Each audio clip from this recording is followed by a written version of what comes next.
Welcome to another edition of the Magic Latest Podcast where we discuss everything Orlando Magic basketball. I'm your host, Jalon Dixon, and today we are going to get in some more stuff going on in NBA free agency, as well as talk about the title odds for the Orlando Magic going into next season after 2 days of NBA free agency having a full effect on the Eastern Conference in a crazy, crazy way. Remember to like, comment, subscribe for daily Orlando Magic content. Let's get right into today's episode. And today we're going to start with a former Orlando Magic guard, Gary Harris, at age 30, or coming off his age 30 season, signing with the Milwaukee Bucks in a star-studded situation for the Orlando Magic. They were situated where this was a possibility that Gary Harris was not only not going to get retained, but was probably going to end up on a contending type team. Milwaukee Bucks seem like that kind of squad. And with the craziness that they've had over the last 24 hours with signing Miles Turner, waiving Damian Lillard, bringing back Kevin Porter Jr. and Gary Trent Jr., they bring in another guard who can help add to their depth rotation and also add three-point shooting, high level, I would say above average, maybe not high level, above average defensive acumen at that guard position as well, in a way to kind of bolster things up, given the fact that the Damian Lillard injury, whether he was on the team or not, was going to significantly impact them going into next year. What does Gary Harris bring to the Milwaukee Bucks? Obviously, I mentioned the three-point shooting beforehand. He's a guy who's a career 35 to 37% three-point shooter, not on necessarily high volume, but a guy that does it at a high enough clip and can defend at a really decent level where he can be your second or third worst defender on a defensive-minded team and still be highly impactful. Now, at age 30, it'll be interesting to see how effective he is as a guy who didn't necessarily play as much for the Orlando Magic over the last couple of seasons, hasn't played more than 50 games in quite so. I don't even think he's played at least 50 games in quite some time. A guy that's kind of coming off of a lot of situations where he's been missing significant time, including last season, for example, where things are now, you have to really wonder about what Gary Harris brings to the table overall. But he's a guy that I feel like when you look at what he does, on both sides of the floor, just from the tail of the tape from when he is healthy, this is a guy that can give you 50 to 60 games, I think, on average, of just like veteranship guard play. A dude who can just give you 15 to 20 minutes a night of just being effective, impactful on both sides of the floor, and a dude who can gel well with a superstar like Giannis Antetokounmpo, and other players like Bobby Portis and now Miles Turner. So I don't necessarily know how well this improves the Milwaukee Bucks. Actually, I don't think that the Milwaukee Bucks have had as strong of an offseason as most would like, given the fact that they were able to bring a guy like Miles Turner to the fray after losing Brook Lopez. I think that was an upgrade when you look at what Miles Turner brings to the table, not just in terms of his youth, but also what he's able to do duplicatively with what Brook Lopez brought to the table during the Milwaukee Bucks' main championship seasons. Pair that with a Gary Harris, pair that with, I believe, the Milwaukee Bucks also brought Taurean Prince back. There's like a lot of really interesting things with Taurean Prince, Gary Harris, Gary Trent Jr., Kevin Porter. Like, they have interesting pieces, but like, I don't necessarily know if this is one of those things where they're just kind of flying by the seat of their pants. They're going to be owing $50 million a year on average just to bring in Miles Turner in the process of trying to free up space to get Damian Lillard, one of the more questionable offseason moves we've seen in quite some time. We'll actually talk about that in a different episode as we get more news, because I think the Milwaukee Bucks situation is going to be very interesting to monitor as an Orlando Magic fan, because that's going to be one of those teams that financially is not going to have the kind of flexibility to make many moves on the margins, and would be a good representation for a team like the Orlando Magic to understand how not to operate, number one, but number two, how to operate within the championship window with your youthful players. Because when you get to this point where your players are aging out or you owe a lot of money in a lot of different areas, these are the type of dangerous moves that you can make as an organization, where now Giannis Antetokounmpo said that he was not happy about what happened with the Damian Lillard waiving, and that could lead to a potential trade request. And imagine you just cap strapped yourself $50+ million over the next couple of seasons to get Miles Turner, which shows that clearly there was no real direction for this Milwaukee Bucks team to do anything groundbreaking to add more talent around Giannis Antetokounmpo, only for Giannis to then look at the situation and say, I don't feel good about what's going on here. I'm demanding a trade. And now you have to really consider the idea of moving off of a guy like Giannis Antetokounmpo after already making a bunch of financially cap-strapping moves because they after choosing to stretch Damian Lillard, like they literally can't not pay him. And for good reference, Luol Deng once was getting paid for, I believe, 4 or 5 retired seasons by the Los Angeles Lakers before recently, and I mean within the last 2 years, finally coming off of the Los Angeles Lakers books after being stretched. Milwaukee Bucks are a very bad representation of what doing stuff like that looks like, and the Orlando Magic should keep very good vision of that because that's bad, bad, bad malpractice as a front office.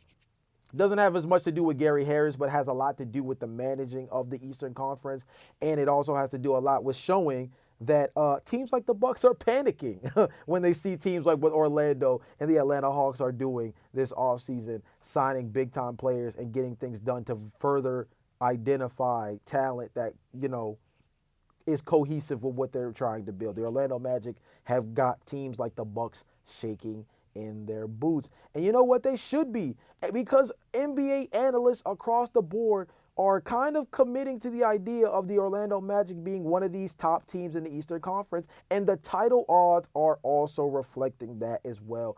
FanDuel continues to update with NBA draft stuff and NBA free agency, contributing to teams getting better, getting worse. And guess what? Last time we talked about title odds, the Orlando Magic were in the 5th, 6th spot, and they were the 3rd team in the Eastern Conference behind only the Cleveland Cavaliers and the New York Knicks. And guess what?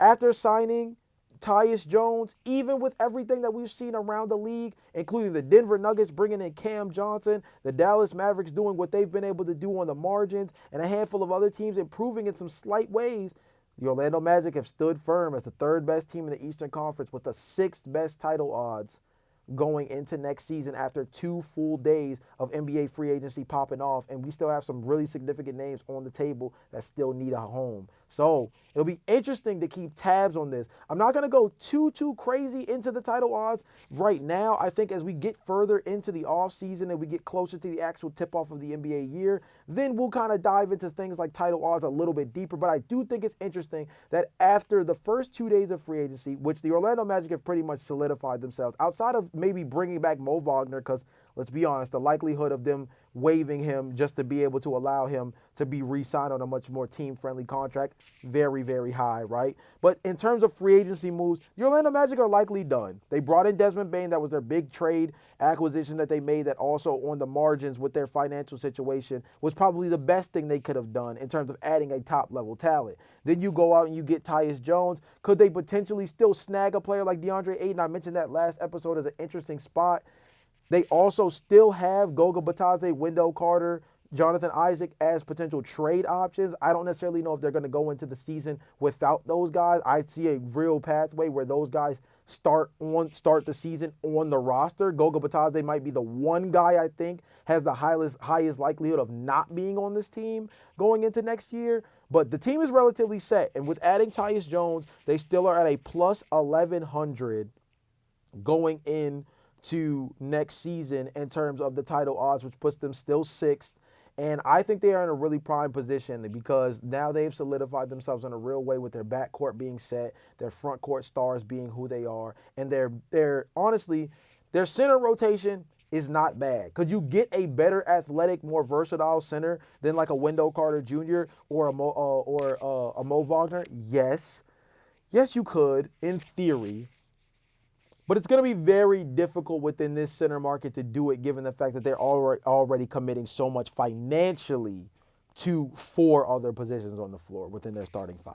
So the Orlando Magic are pretty much done in terms of their free agency moves. So for them to be still considered top 6, and they're pretty much, their books are pretty much covered in terms of everything that they plan on doing going into next season, pretty good set of circumstances for them, and people should be very enthusiastic about what's going to be happening with them next year, because the Orlando Magic are going to be a team to worry about if you're one of these other squads in the Eastern Conference, because as far as we're concerned, everything the Orlando Magic have done so far this offseason has positioned themselves in a real way to address their biggest issues that they faced over the last 2 to 3 seasons where they've been very relevant within the Eastern Conference playoff picture. And now the East is as wide open as it's ever been, to the point that they're their upgrading also exploits a lot of these other teams who are currently in a downpour. Let's talk about what Yahoo Sports said about the Orlando Magic's draft. Obviously, they only had 2 players that they were able to pick up within this. They weren't like the Brooklyn Nets, who made 5 picks, which, man, is still one of the most absurd things I've seen in quite some time. But the Orlando Magic were able to nail their picks in a really interesting way. Yahoo Sports was not as enthusiastic overall about their draft, but they did love the Jace Richardson acquisition, gave it an A. And I'm going to read out what they said. You guys can check out the Yahoo Sports article yourself if you want to read it in full. But I think the biggest thing that's very interesting is that they mentioned Richardson showed strong off-ball instincts at Michigan State. That's where he shot well from deep, made quick reads, and played bigger than his frame on defense. He handled a growing role late in the season with maturity and versatility. This suggests untapped playmaking upside that Tom Izzo's system may have hidden. That's not just intriguing, it's a potential ceiling raiser. I'm going to finish off with something else that they said at the end, which is if Desmond Bane, whom the Magic acquired via trade, represents the big-ticket remedy for spacing, Richardson represents the quiet steal that could quietly help tie it all together. The Magic didn't overthink this, and they're better for it. Of course, we had a conversation about him being Jace Richardson versus Liam McNeely at that spot. Yahoo Sports loves the Jace Richardson acquisition, given the fact that he's a guy that has potential to be an upside defensive player despite his frame.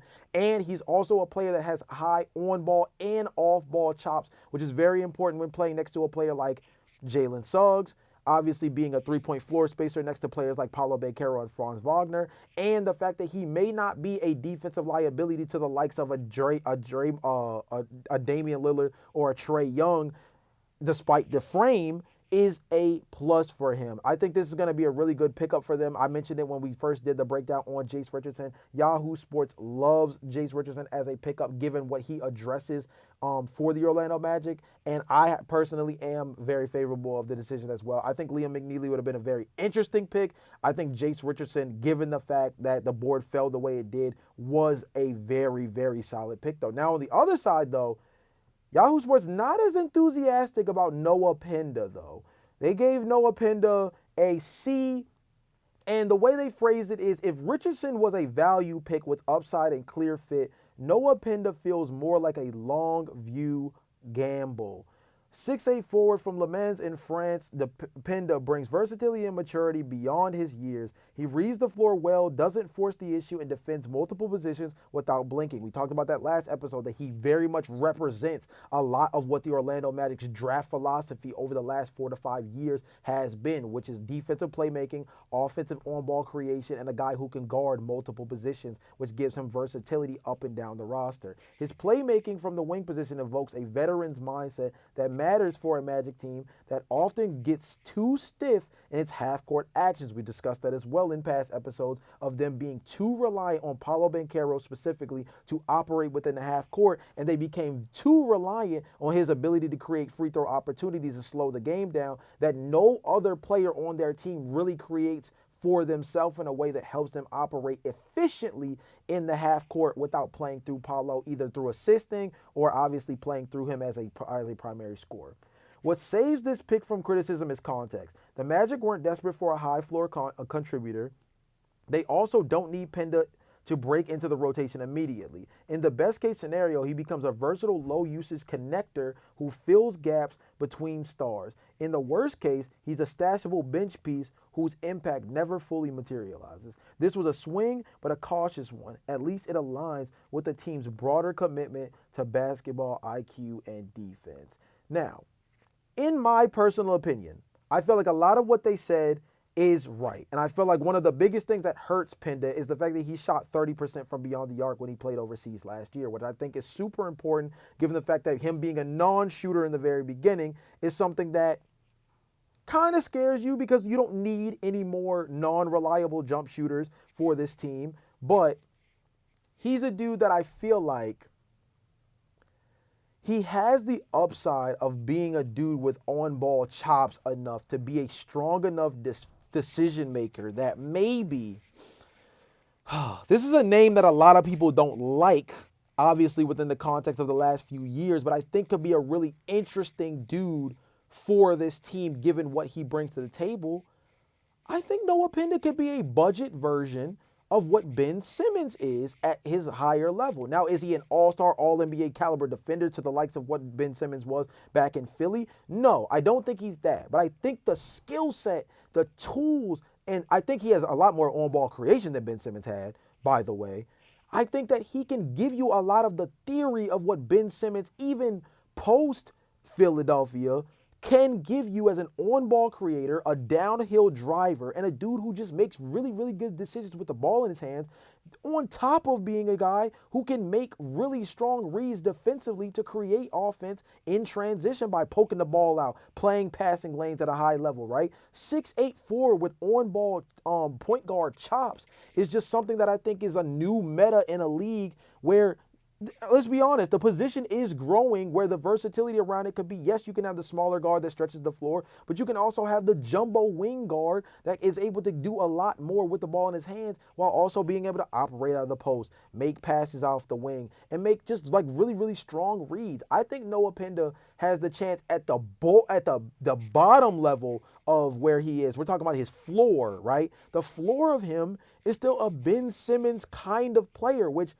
is not a bad player to have, especially in a rotation where you clearly already have two high-level on-ball guys, and you've further bolstered your offense with two guys in Jalen Suggs and Desmond Bane as three-point shooters. So, like, you don't need too much more on-ball creation. You just need a guy who can fly around and make plays both with the ball in his hands as a connector or as a defensive player, right? And then the high upside part of him is this guy can get to a 36% three-point shooting clip, which there is possibility for it because the form on his three-point shot is not necessarily like the most fluid, but it's one of those that I feel like is going to force people to respect him if he can get more understanding of his mechanics to be consistent, which makes him really dangerous and could be a player that, dare I say, might not be to the full caliber of this player because he's fully outgrown like what his original understanding of his baseline was, but Noah Penda could be a Derek White type player. Maybe more of a Derek White from when he was in San Antonio as opposed to what he's become as a complete three-point sniper with the Boston Celtics. But that's still a high-level, high IQ connecting player and a dude similar to the Drew Holidays, the Andre Iguodala's of the world, that you just like the veteran mentality, high-level IQ, and connecting ability on a championship caliber team. Noah Penda, to me, I understand them giving him the C, but me personally, I think that Noah Penda actually is a really good piece for him, and even the floor of him being somebody within the realm of like a Ben Simmons is still a really, really good player for a team like this that doesn't need too many more ball handlers, but does need more guys who can help make the offense flow faster and more effectively in half-court settings where it doesn't feel like everything is so monotonous and lack of like real decision-making outside of just give Franz or give Paolo Banchero the ball, right? So I actually think that if I had to give these two grades, I would give Jace Richardson an A. I dang near would give him an A+ just because of how his fit is. His size makes it a little bit detrimental given to the fact that he's a guy that I do think might struggle defensively in certain situations, but he has the backing of a really good defensive unit in Orlando. So I'm still going to give it an A. Noah Penda, I'm not going to go C. I'm actually going to go B- here. I don't want to go as far as like a B and B+ just because I do think the swing between his floor and his ceiling are still kind of distant, but I feel like he is a really productive player that could give them a lot of help in the later portion of the year as he continues to develop, especially as a shooter. Now, we're going to end on some good news from ESPN analysts who, again, are starting to kind of join the wave of the Orlando Magic, and that is one Tim Legler, who said on his podcast that he believes the Orlando Magic have made the perfect moves to solidify themselves as a team that is going to set the world on fire in the NBA next year and put the league on notice, was his particular phrasing. And he thinks that what Desmond Bane and what specifically what Desmond Bane and Tyus Jones bring to the table is going to help the Orlando Magic solidify themselves next year. I think it's really important to point out that the three-point shooting of these two players in particular, paired with Jace Richardson as well, is going to be really important. But let me read something that Tim Legler said because I think this is really important. He said, I looked at their team last year, and the one thing they lacked, even when Jalen Suggs was healthy, they did not have a single natural point guard on the team. Just somebody to organize, take care of the ball, get guys good shots, and also shoot the ball from three at a pretty high rate. Now you go out and you get another guy that's been playing point guard since he was 5 years old. He knows how to run a team. He takes care of the ball. He gets you quality shots, and he knocks down threes playing off of 2 stars. He can knock down threes playing off of 2 stars. He further goes in and says, when you look at what they were running out there at point in the past as a playmaker, it's a significant upgrade having these two guys, talking about Desmond Bane and Tyus Jones. That was a team that had one issue offensively, really one issue at all, because they're a great defensive team. They've got two guys that can shoot. Orlando right now is a sleeper pick going into the year as a team that we could be talking about at a real high level. The first month would not shock me if they get out of the gate quickly and make everybody take notice, because that defense is formidable.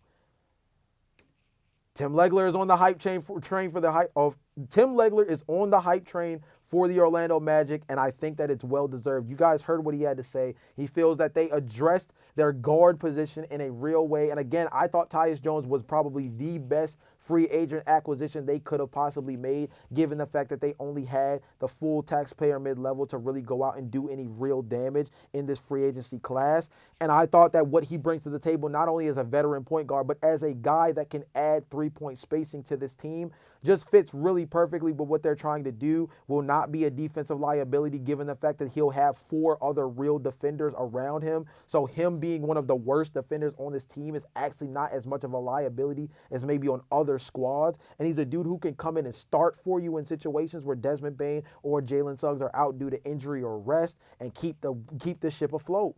I think the Orlando Magic have done a really good job. Tim Legler seems to think so as well. I'm going to keep tabs on a lot of these other ESPN analysts and other analysts across the board that have been very favorable towards some of these guys that the Orlando Magic have brought in. And I think that genuinely speaking, there's a real world where this Orlando Magic team is as formidable as guys like Tim Legler believe. But you guys let me know in the comment section if you could predict where the Orlando Magic finish in the regular season next season. Where do you believe they would finish? I'm interested to see your thoughts in the comment section. But until next time, remember, like, comment, and subscribe for daily Orlando Magic content. And I will see you guys tomorrow. Till then, peace.